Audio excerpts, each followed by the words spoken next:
I think Christian Watson will score 10 touchdowns this year. It is a spicy take. The reason being, Christian Watson in the year 2022 scored 7 touchdowns. Now, there was less talent around him, but that was in 14 games. Okay. Last year, he scored 5 touchdowns in just 9 games, and he didn't even finish every single game that he was playing in last season. So, to give you some perspective, and we talked Christian Watson already before in the last couple of times, his name's been brought up, and I've shared these statistics, but from weeks 4 to 13, he had 13 red zone targets. That was 6th in the NFL. 6th in the NFL.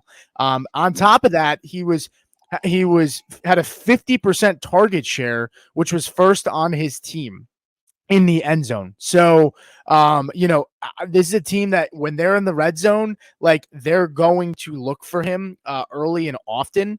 Watson scored 5 touchdowns in the red zone in 9 games when he was healthy last year. He had 4 touchdowns from week 11 to 13 when he was healthy last year. So, in my opinion, I think Christian Watson has the ability to be that alpha. And I'm really, I know it's a hot take. I'm not saying it's going to happen, but we've seen what he can do, and he hasn't finished a full season healthy, and we've seen him get up to 7.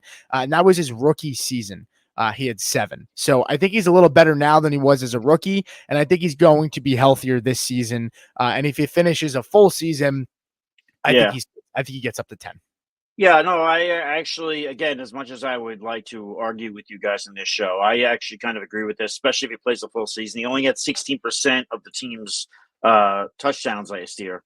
As far as receiving, I do think that number goes up, and I do think that he could get to 10. I think 8 to 10 is It's probably close. I'm definitely locked in for 10. But my bold take is that he will have 10 this year. But I think he's locked in for 8 is what I meant to say. Just 8's the floor for me.